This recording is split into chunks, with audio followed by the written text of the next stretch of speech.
Nous bénissons le roi ce matin, nous bénissons l'agneau de Dieu, nous bénissons le Saint-Esprit, et nous bénissons le Père, nous bénissons les saints anges qui sont autour du trône et les anges qui sont ici présents dans ce petit groupe que nous sommes par la grâce de Dieu. Merci Seigneur pour ta parole. Nous voulons bien connaître les merveilles de ta parole. Puisses-tu nous donner révélation et inspiration. Nous ne voulons pas dépendre de la chair ni de nos connaissances, mais nous voulons dépendre du Saint-Esprit, qui est l'auteur de la parole. Saint-Esprit, viens et conduis-nous. Saint-Esprit, viens et guide-nous ce matin. Amen. Dans le livre de l'Apocalypse, au chapitre 3. Chapitre 3, le verset 10. Apocalypse chapitre 3, verset 10. Le frère Dive peut faire la lecture. Alors, je lis au nom du Seigneur. Alléluia. Parce que tu as gardé la parole de la persévérance en moi, je te garderai aussi à l'heure de la tentation qui va venir sur le monde entier, pour éprouver les habitants de la terre. Amen. Amen. Eh bien, c'est le seul passage que nous allons essayer de couvrir ce matin. Le Seigneur qui s'adresse à l'église de Philadelphie, Philadelphie qui signifie encore une fois l'amour fraternel. Alors, ce qui est merveilleux, c'est que nous avons ici une promesse du Seigneur. Au verset 9, nous avions également une promesse du Seigneur. Il avait promis qu'il fera en sorte que, ceux qui se nomment juifs, mais qui ne le sont pas aux yeux de Dieu, viennent se prosterner aux pieds de cette petite église qui est Philadelphie. Et cette église avait reçu la déclaration d'amour du roi, ce qui est fabuleux, ce qui est merveilleux, ce qui réchauffe le cœur. Et au verset 10, nous avons une nouvelle promesse.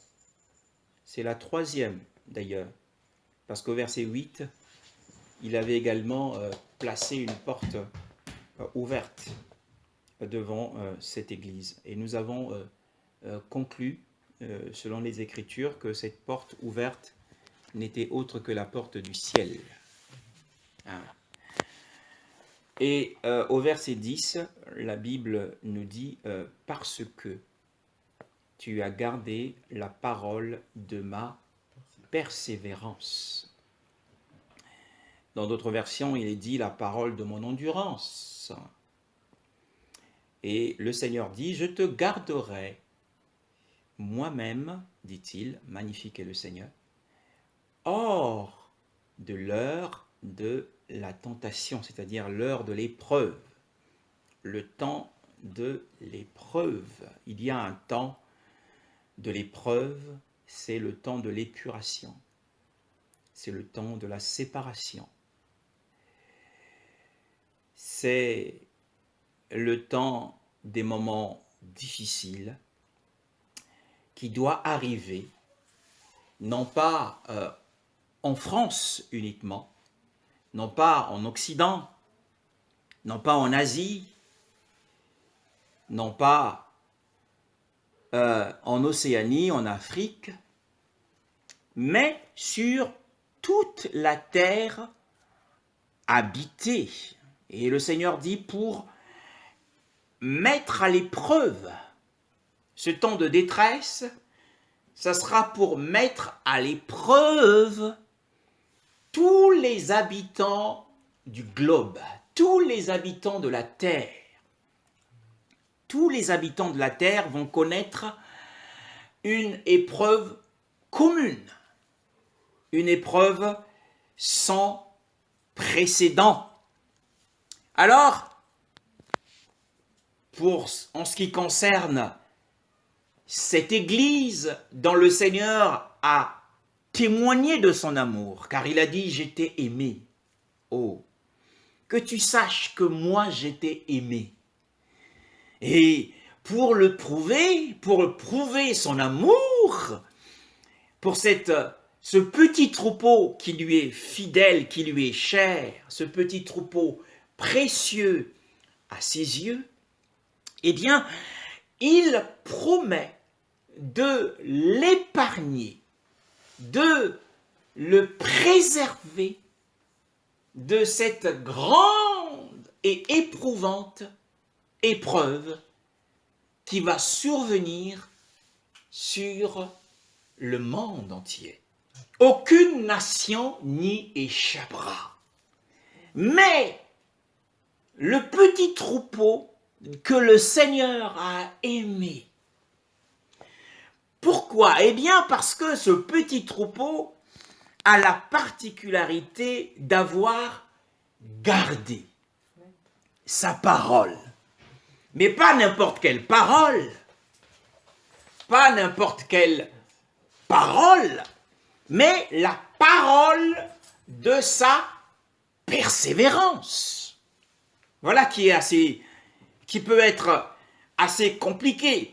Parce qu'au verset 8, il a été dit « Je connais tes œuvres, voici j'ai mis devant toi une porte ouverte et personne ne peut la fermer. Et parce que tu as peu de force et que tu as gardé ma parole. » Cette fois-là, le Seigneur parle uniquement de sa parole. Mais au verset 10, il ajoute la parole de ma persévérance. Maintenant, en tant qu'enfant de Dieu, enfant d'Élohim, il nous faut tenter de comprendre ce que signifie la parole de ma persévérance. Pour mieux comprendre, pour mieux saisir la promesse du Seigneur, la parole de ma persévérance. Alors, nous allons lire premièrement dans 2 Thessaloniciens au chapitre 3. Le verset 5 de Thessaloniciens, chapitre 3, le verset 5. De Thessaloniciens au chapitre 3, le verset 5.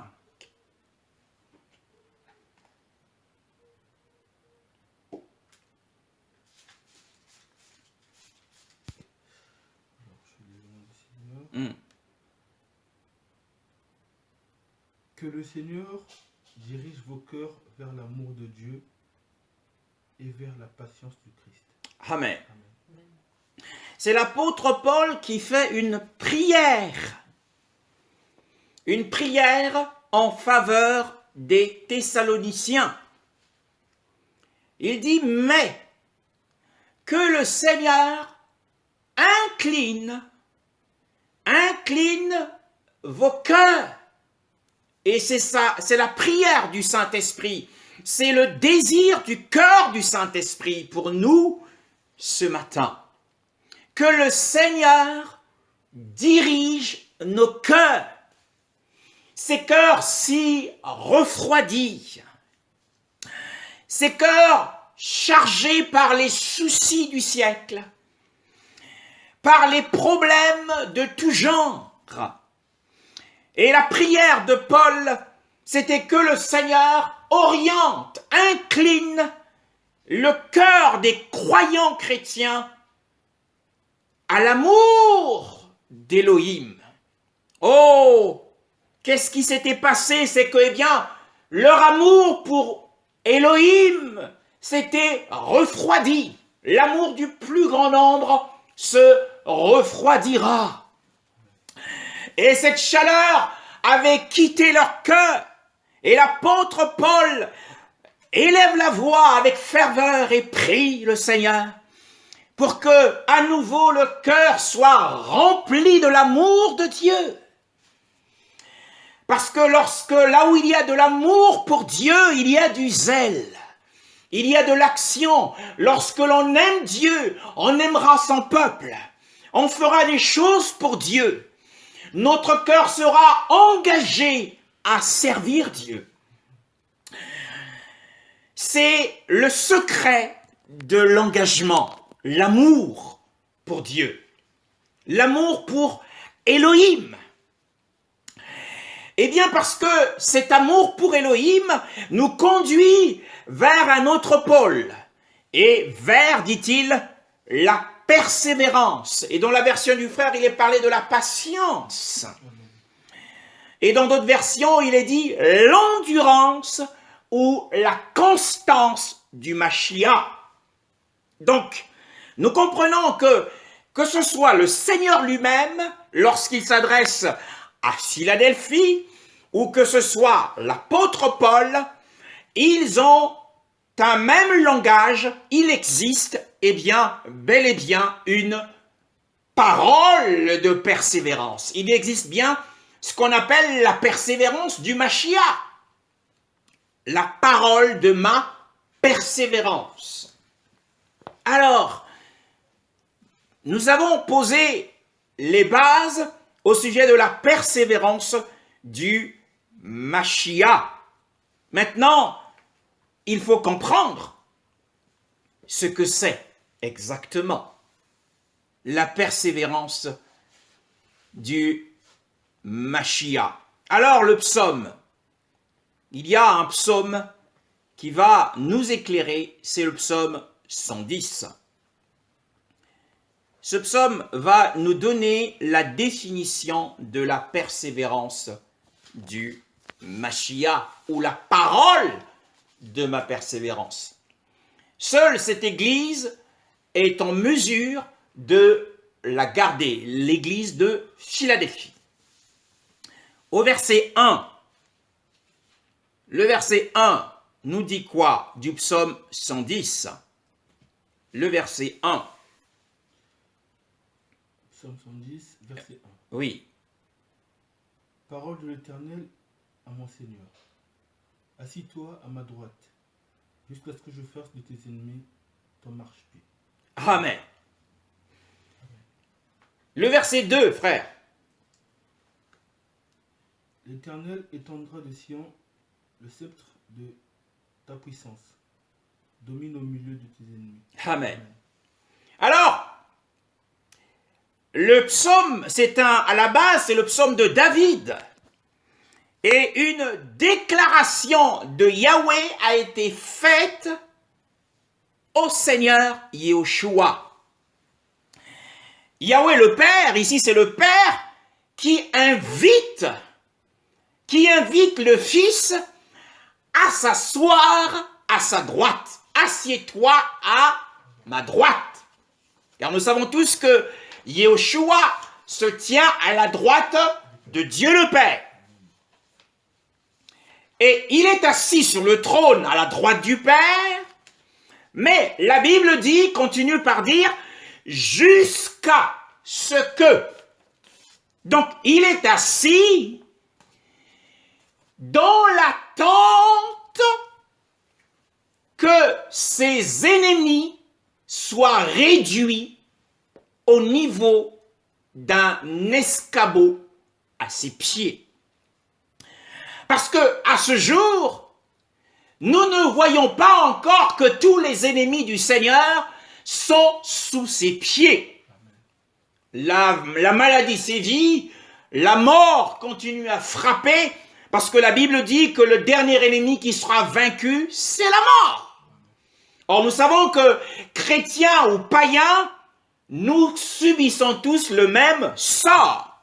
Alors, Yahushua est assis sur le trône, en train d'attendre patiemment, et il attend avec patience, avec constance, avec endurance, avec la capacité d'endurer la souffrance que de voir ses ennemis se lever dans le monde et comploter comme ils le font.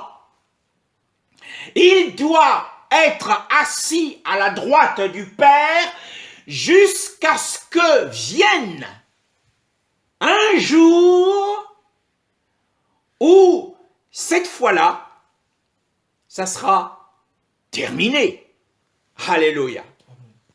Alors, la parole de la persévérance de Yehoshua n'est autre que la parole de l'attente patiente, une attente avec endurance. Mais combien de temps attendons-nous? Or, Yehoshua, lorsqu'il est venu sur terre, après avoir passé par la croix, la crucifixion, traversé la mort, ressuscité 3 jours après, la Bible dit que 40 jours plus tard, il fut élevé dans les cieux. Et depuis qu'il est assis dans les cieux, ça va faire plus de 2000 ans qu'il est en train d'attendre avec patience. La patience. Jusqu'à ce que Satan et les ennemis, tous les autres ennemis de Yehoshua, soient complètement mis hors d'atteinte de nuit. Parce que il y a un jour, nous allons le lire, c'est dans l'évangile de Matthieu au chapitre 24, le verset 21. Matthieu au chapitre 24,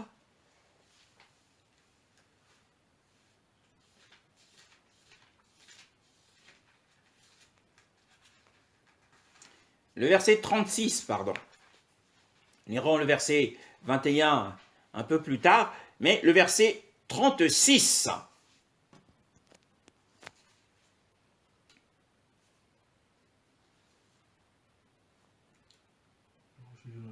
Oui.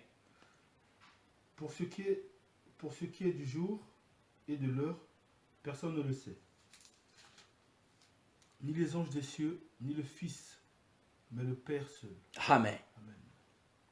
Alors, Yehoshua est assis sur le trône, en train de patienter, en train d'endurer les moqueries des hommes, ceux qui le rejettent encore aujourd'hui, ceux qui persécutent les chrétiens et qui ne veulent rien entendre de Yehoshua. Il ne réagit pas, mais il endure avec patience tous les moqueurs de ce monde. Les francs-maçons, il endure avec patience. Parce qu'il y a un jour qui n'est connu que par le Père seul. Où, cette fois-là, ça sera le jour de Yehoshua pour régner. Ça sera le jour où Yehoshua va manifester sa puissance, puisque le psaume 110 nous décrit, si nous revenons dans ce psaume, bien-aimé, le psaume 110, si vous lisez tout le psaume, vous verrez, le verset 2 nous dit, Yahweh étendra de Sion le sceptre de ta puissance. Le sceptre ici, eh bien, c'est le bâton du commandement, c'est la royauté. Alors, jusqu'ici, Yehoshua ne règne pas encore, mais le Père a fixé un jour. Et il y a, dans ce jour-là, Yehoshua viendra, apparaîtra, et il manifestera sa puissance. Le verset 5, frère bien-aimé dans le Seigneur. Le verset 5. Le Seigneur, à ta droite, brise des rois au jour de sa colère. Et le verset 6. Il exerce la justice parmi les nations. Tout est plein de cadavres. Il brise des têtes sur toute l'étendue du pays. Amen. Oui, la Bible dit qu'il exercera, dans ma version, le jugement sur les nations. Et il les remplira de cadavres. D'ailleurs, ça nous fait penser à la vision qu'avait reçue Rebecca. voyons un lieu où il y avait beaucoup de cadavres. Alors, ce psaume fait référence à... Nous revenons maintenant dans Matthieu chapitre 24, cette fois-ci le verset 21. Lorsqu'il parle du jugement, le verset 21. Sœur Carole, verset 21. Car alors la détresse sera si grande qu'il n'y en a pas eu de pareil depuis le commencement du monde jusqu'à présent, et qu'il n'y en aura jamais plus. Verset 22. Et si ces jours n'étaient pas abrégés, personne ne serait sauvé. Mais à cause de ceux qui ont été choisis, ces jours seront abrégés. Amen. Alors, nous avons vu tout à l'heure que Yeshua parle du jour et il parle de l'heure. Verset 36. Mais quant à ce jour-là et à l'heure, personne ne les connaît. Donc il y a un jour, mais il y a aussi une heure. L'heure ici, et comme nous l'avons lu dans Apocalypse chapitre 3, le verset 10, l'heure de l'épreuve. Il y a une heure. Il y aura pas 2 heures, mais ça ne durera qu'une seule heure. C'est pour s'initier la breveté de cette épreuve, de cette détresse. Et c'est la grande tribulation qui ne durera qu'une heure.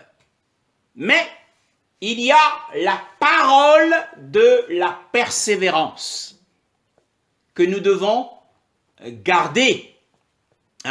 Nous devons être dans la même position que Yeshua en persévérant, en endurant le rejet comme il a été rejeté par le monde. Le monde n'a pas applaudi le Seigneur, mais le monde l'a rejeté. C'est assez étonnant de voir que dans le monde, aujourd'hui, les chrétiens sont applaudis. C'est tout le contraire de leur maître. Pourtant, il a dit que le serviteur n'est pas plus grand que son maître. S'ils l'ont traité, lui, de Belzébul, et à combien plus forte raison nous traiteront-ils? Donc nous devons être de la même nature que le Seigneur. Nous devons ne pas aimer le monde. Mais attention, nous devons nous tenir dans la position du Seigneur pour être dans une attente patiente. Alors, la parole de ma persévérance a 2 aspects. Le premier aspect, c'est l'attente patiente de Yeshua. Son attente, il veut régner, mais son heure n'est pas encore venue. Nous allons lire dans Apocalypse chapitre 12. Apocalypse chapitre 12, le verset 10. Nous le dit d'ailleurs. Apocalypse chapitre 12, le verset 10.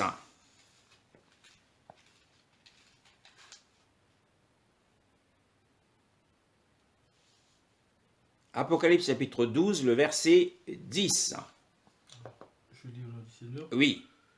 Et j'entendis dans le ciel une voix forte qui disait. Et j'entendis dans le ciel une voix forte qui disait. Maintenant le salut est arrivé, et la puissance et le règne de notre Dieu, et l'autorité de son Christ, car il a été précipité. L'accusateur de nos frères, celui qui les accusait devant notre Dieu, jour et nuit. Amen. Amen. Donc, ce qui va se passer, c'est que au tout début de cette heure, au tout début de ce temps d'épreuve, eh bien, l'accusateur des frères sera chassé du premier ciel, où il est en ce moment. Il sera chassé du ciel, puisque le verset précédent de Apocalypse 12 nous le dit, au verset 8. Verset 8 à 9. Apocalypse 12.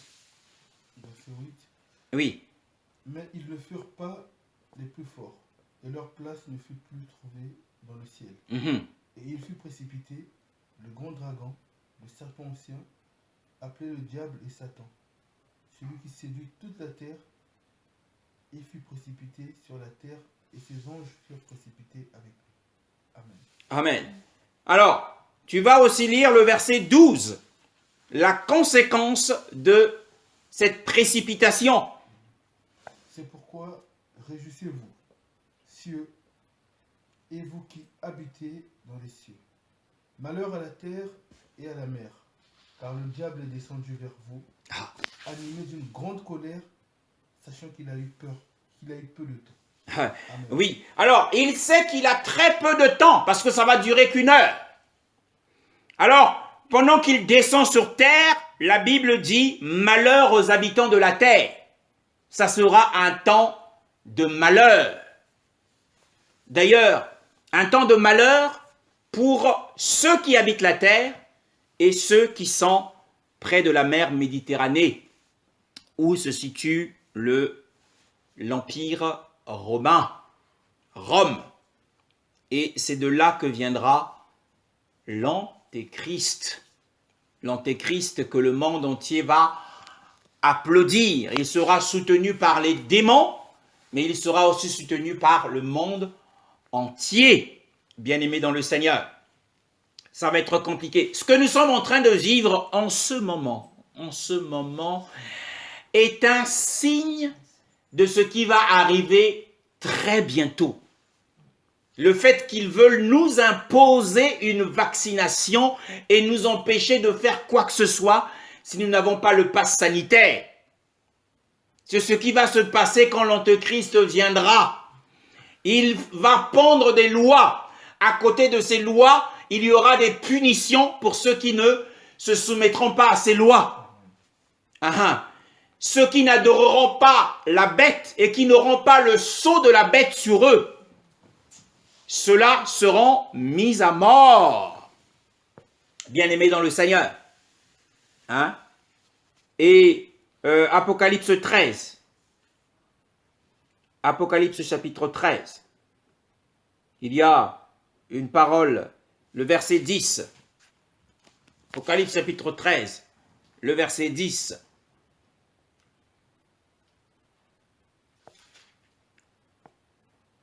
Commence par le verset 7, 8 à 9 et 10. Frère, s'il te plaît, merci. 7, 8, 9 et 10. Apocalypse 13. Et il lui fut donné de faire la guerre aux saints et de les vaincre. Et il lui fut donné autorité sur toute tribu, tout peuple, toute langue et toute nation. Et tous les habitants de la terre l'adoreront, ceux dont le nom n'a pas été écrit dès la fondation du monde dans le livre de vie de l'agneau qui a été immolé. Si quelqu'un a des oreilles, qu'il entende. Si quelqu'un mène en captivité, il ira en captivité. Si quelqu'un tue par l'épée, il faut qu'il soit tué par l'épée. C'est ici la persévérance et la foi des saints. Oui. Ce qui va être recommandé, attention, on parle des saints ici. On parle de la foi des saints. Alors que dans Apocalypse 3.10, Yeshua a fait la promesse de tenir l'église de Philadelphie à l'écart de cette épreuve. L'église de Philadelphie ne connaîtra pas cette épreuve. Ce qui signifie que cette église sera enlevée, puisque toute la terre sera affectée par cette épreuve. Donc il n'y a pas un endroit sur la terre qui ne sera pas touché par ce temps difficile. Donc, par conséquent, être mis hors du temps d'épreuve, c'est être enlevé de la terre. L'enlèvement de l'église fidèle se fera avant la grande tribulation. Avant la grande tribulation. Maintenant, les saints ici, ce sont les saints qui vont traverser. Ces saints vont être comme Noé qui a traversé le déluge. Ils vont traverser le déluge de l'épreuve. Ils seront comme Lot qui a connu le jugement par le feu, qui a été sauvé à travers le feu. Ce sont les saints qui ont aimé le monde. Nous savons que Lot avait tellement aimé le monde. Lorsqu'il s'est séparé de son oncle, il a choisi la plaine agréable de Sodome et de Gomorrhe. Et il est allé établir ses tentes là-bas. Et quand le jugement est venu, eh bien, heureusement que Abraham était un homme fidèle. Et grâce à son intercession, il a pu être sauvé. Mais sa femme a été transformée en statue de sel. Donc il y a une catégorie, une grande majorité des chrétiens qui passeront par cette épreuve parce qu'ils ont aimé le monde. Parce que la Bible nous dit d'ailleurs, on va le lire, dans 1 Corinthiens au chapitre 11. 1 Corinthiens au chapitre 11 nous en parle, bien-aimés dans le Seigneur. Le verset 32. 1 Corinthiens chapitre 11, le verset 32. Que nous dit la parole de Dieu?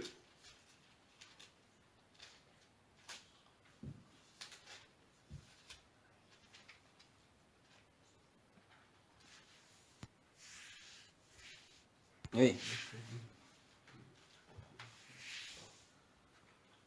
Corinthiens 11, le verset 32. Nous sommes jugés, nous sommes châtiés par le Seigneur, afin que nous ne soyons pas condamnés avec le monde. Oui, Amen. donc il y a certains châtiments, certains jugements du Seigneur qui doivent nous conduire à marcher dans la sainteté, à nous séparer du monde, de peur que nous ne soyons condamnés avec le monde. Donc il y a des chrétiens, les amoureux du monde, le Seigneur sera obligé de les condamner avec le monde au cours de cette épreuve afin de les épurer. Et pendant cette épreuve, la persévérance et la foi des saints seront nécessaires pour surmonter. Parce que l'Antéchrist ne fera de cadeau à personne. Ça sera un temps où, eh bien, tout sera mis à l'épreuve. Tout ce sur quoi nous avons mis notre confiance, tout ce sur quoi nous nous sommes attachés, tout cela sera renversé. C'est pourquoi le cœur du chrétien doit être fixé vers le ciel et non pas les choses de la terre. Parce que c'est là que nous verrons la véritable déception et que nous verrons que le monde nous fera du mal, que c'est terrible que d'aimer le monde.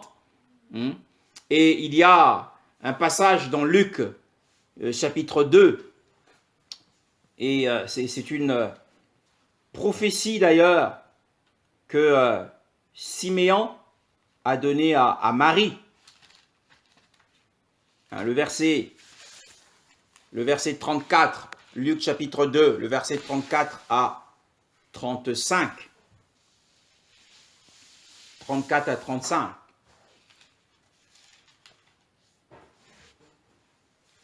Verset 34 à 35. Que dit la parole de Dieu? Simeon les bénit et dit à Marie, sa mère, voici, cet enfant est destiné à amener la chute et le relèvement de plusieurs en Israël, et à devenir un signe qui provoquera la contradiction.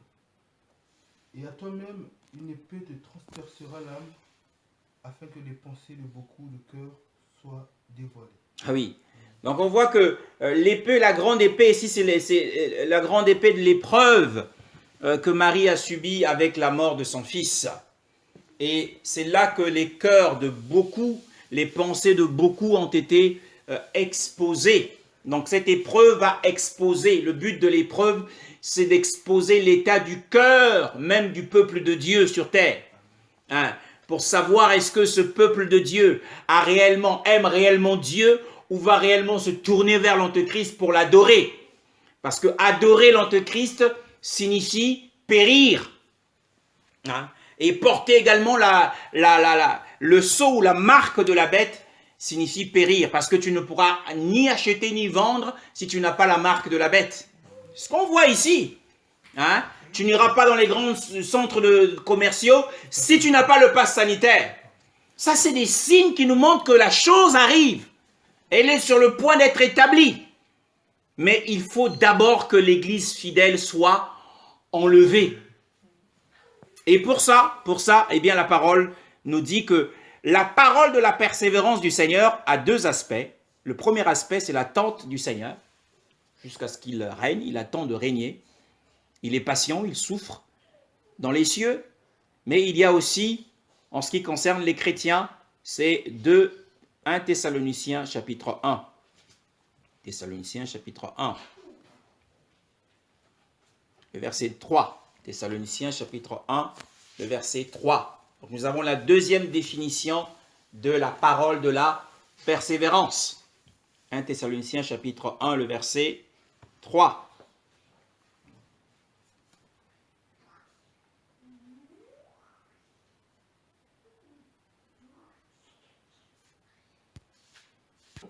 Sans cesse l'œuvre de votre foi, le travail de votre charité et la fermeté de votre espérance en notre Seigneur Jésus-Christ devant Dieu notre Père.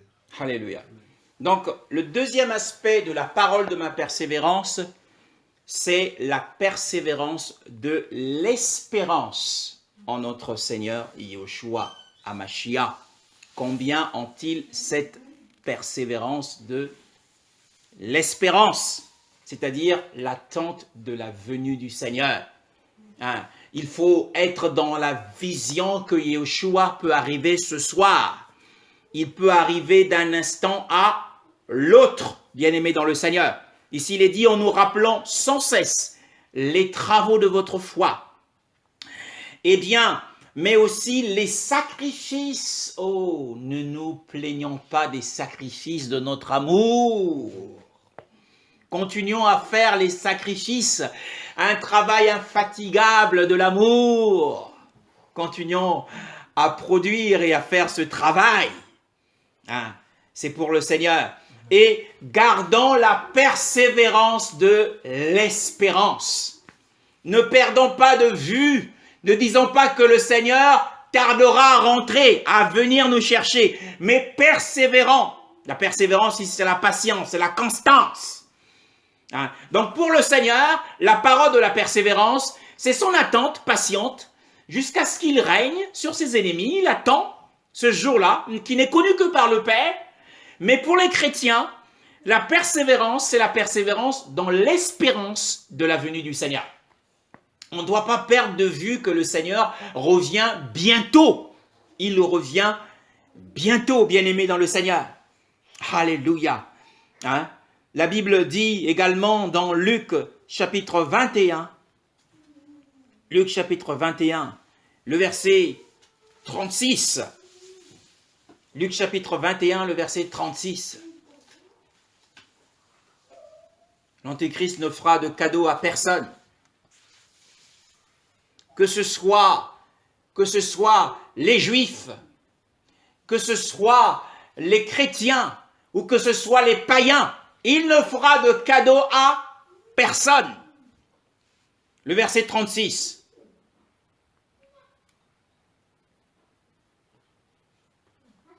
Verset 36. Restez donc en éveil, priez en tout temps, afin d'avoir la force d'échapper à tous ces événements à venir et de vous présenter debout devant le Fils de l'homme. Se présenter debout, c'est l'enlèvement. On va se présenter devant lui debout. Et pour échapper, pour être épargné de toutes ces choses qui vont arriver, le Seigneur nous dit que il ne suffit pas seulement d'être chrétien, parce qu'il s'adresse à ses disciples ici. Mais il suffit de veiller et de prier en tout temps. Il faut garder l'esprit de prière pour être prêt à être comme l'église de Philadelphie qui va être enlevée. L'esprit de prière, prier pour la venue du Seigneur, c'est la persévérance de l'espérance. Seigneur revient lorsque nous le chantons pour qu'il revienne rapidement nous chercher parce que les temps sont durs. Nous allons également lire dans Ésaïe au chapitre 30.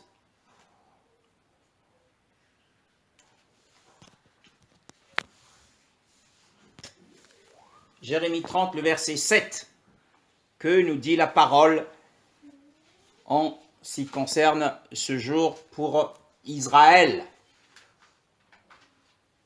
La grande tribulation. Nous avons dit que la grande tribulation ne durera qu'une heure, mais en réalité, ça durera 42 mois, soit 3 ans et demi. Le verset 7 de Jérémie, chapitre 30. Si vous êtes à la page.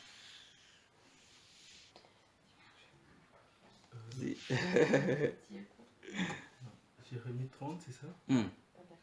Le verset 7, ouais, c'est bon. Malheur, car ce jour est grand. Hmm. Il n'y en a point eu de semblable. C'est un temps d'angoisse pour Jacob, mais il en sera délivré. Amen. Amen. Oui, ça sera un temps d'angoisse ou de détresse pour Jacob, c'est-à-dire Israël. Mais en sera sauvé. Hein, le verset 11 nous dit ceci. Continue, frère, le verset 11. Le verset 11. Hmm. Car je suis avec toi, dit l'Éternel, pour te délivrer. J'anéantirai toutes les nations parmi lesquelles je t'ai dispersé.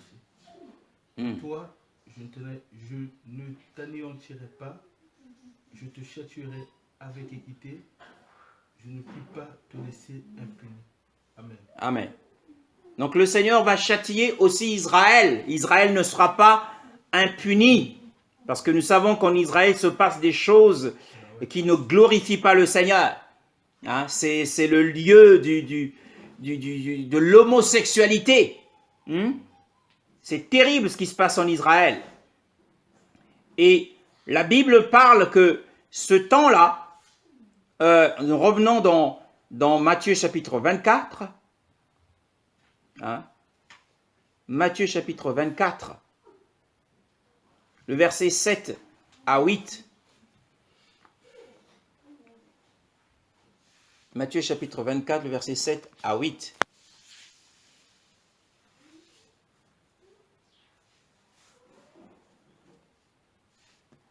Une nation s'élèvera contre une nation, un royaume contre un royaume. Et il y aura en divers lieux des famines et des tremblements de terre. Tout cela ne sera que le commencement des douleurs. Oui, ça ne sera que le commencement des douleurs, bien-aimés dans le Seigneur. Alors ça va être très douloureux. Quand on parle du commencement des douleurs, c'est comme une femme enceinte qui est sur le point d'accoucher. Et 1 Thessaloniciens 5 également en parle. 1 Thessaloniciens 5, le verset 3. Thessaloniciens 5, le verset 3, parlant de cette grande tribulation qui sera semblable à une femme qui éprouve ses premières douleurs avant les travaux forcés.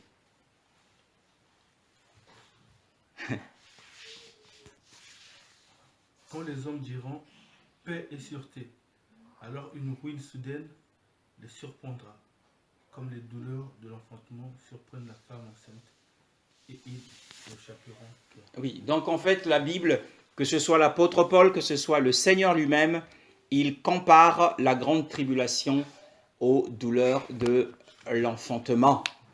Donc pour Israël, ça va être compliqué. Pour les saints qui resteront sur terre, donc les chrétiens charnels qui ont aimé le monde, ça va être compliqué. Pour les païens, ça va être compliqué. Nous voyons dans des prophètes dans Malachie. Malachie, pour ceux qui ont Louis II, c'est le chapitre 4. Et moi, c'est le chapitre 3. Le verset 23. Malachie, c'est dans Louis II, c'est le dernier livre de l'Ancienne Alliance. Car voici le jour vient, brûlant comme une fournaise.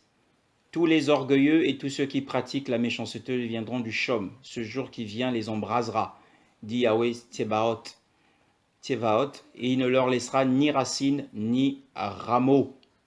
Le verset 23, voici je vous enverrai Élia, le prophète, avant que le jour grand et redoutable ne vienne. Donc Israël passera au crible. Donc il y aura un criblage pour les chrétiens, un criblage pour Israël, un criblage pour les païens. Et nous revenons dans Matthieu chapitre 24. Matthieu chapitre 24. Et nous voyons que le Seigneur, dans son amour, le verset 24, le verset 22, pardon. Et ensuite, nous lirons le verset 30. Le verset 30.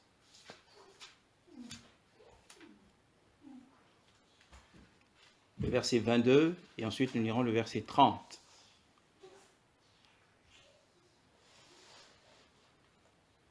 La Bible dit, « Et si ces jours n'étaient abrégés, aucune chair ne serait sauvée, mais à cause des élus. » Les élus ici, c'est à la fois les Juifs et c'est à la fois les chrétiens. Mais ces jours seront abrégés. Et de quelle façon le Seigneur va abréger ces jours? C'est le verset 30 qui le dit.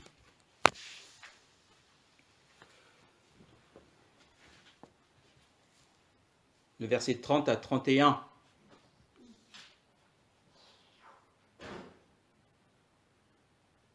Le frère?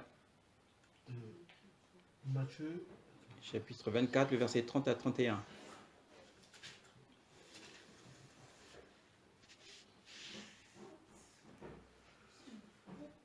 alors, le signe du Fils de l'homme paraîtra dans le ciel. Toutes les tribus de la terre se lamenteront et elles verront le Fils de l'homme venant sur les nuées du ciel avec puissance et une grande gloire. Il enverra ses anges avec la trompette retentissante et ils rassembleront ses élus des quatre vents, depuis une extrémité des cieux jusqu'à l'autre. Oui, donc c'est le verset 30 qui mettra un terme à cette grande tribulation.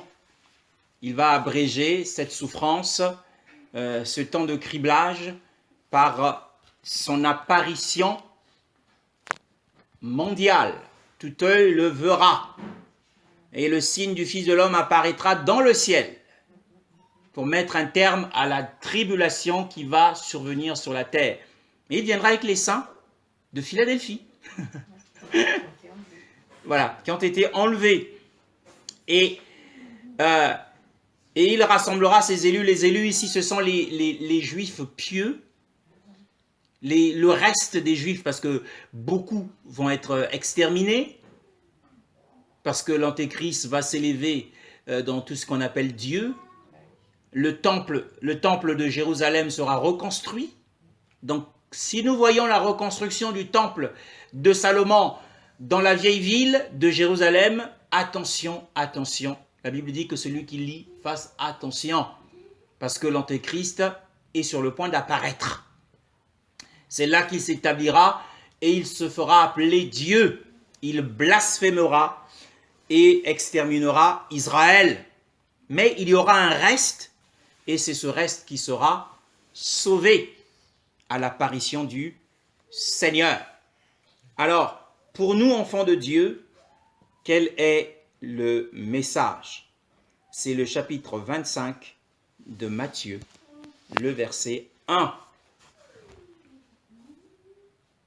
Chapitre 25, le verset 1. C'est le message du Seigneur de l'heure. C'est le message du Seigneur pour toi, mon frère, pour toi, ma sœur, pour toi qui m'écoutes à travers cet enregistrement audio. C'est Matthieu 25, le verset 1. Alors, le royaume des cieux sera semblable à 10 vierges qui, ayant pris leur lampe, allèrent à la rencontre de l'époux. Le verset 6, frère. Au milieu de la nuit, on cria, « Voici l'époux, allez à sa rencontre. » Amen. C'est le cri que tu dois entendre. Le cri est en train de retentir. Il y a un cri retentissant qui dit « Voici l'époux. » L'époux vient. L'époux vient, c'est la persévérance de l'espérance. L'époux vient, alors sors à sa rencontre. Sors du monde. Sors de ta vie charnelle. Va à la rencontre du Seigneur. La rencontre du Seigneur ici, c'est quoi? Eh bien, c'est faire de la venue du Seigneur la chose la plus importante de sa vie.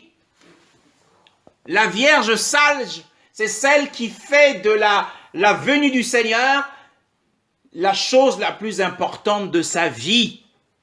Bien-aimé dans le Seigneur, c'est là aller à la rencontre du Seigneur. Hein? C'est important pour nous. Si nous n'avons pas cette espérance et nous ne pourrons pas veiller, alors nous pourrons manifestement rater l'enlèvement. Moi, je ne veux pas rater l'enlèvement, bien-aimé dans le Seigneur. Je voudrais faire partie de l'église de Philadelphie. Encore une fois, Philadelphie signifie l'amour fraternel. Ce sont les bien-aimés qui sont remplis de l'amour fraternel. Hein?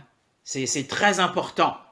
Donc c'est le message de ce matin, c'est que le Seigneur veut nous épargner de cette œuvre. Il veut préserver son Église. Il ne lui plaît pas que son Église passe par ses souffrances, puisse subir ses souffrances.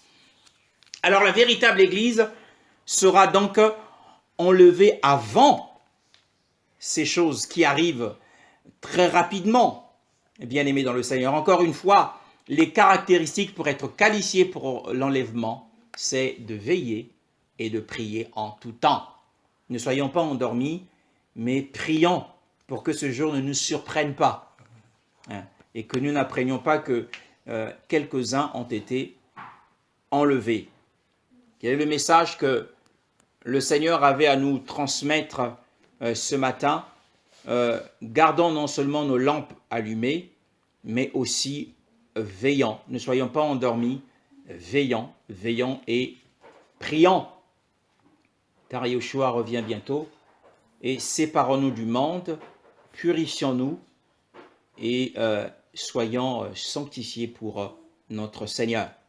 Tel est le message que le Seigneur avait à nous dire ce matin. Nous allons prier, nous te bénissons et te rendons gloire parce que nous croyons que tu nous garderas de l'heure de l'épreuve. Si et seulement si nous gardons la parole de la persévérance en toi. Et nous avons vu que la parole de la persévérance en toi a deux aspects. Le premier aspect, c'est ton attente. Tu es dans l'attente de régner, d'attendre le jour où tu vas régner sur la terre, sur le monde entier, sur les royaumes et les peuples. Mais pour nous, c'est aussi l'attente de l'attente de ton espérance et de ta venue. Et nous devons garder cela.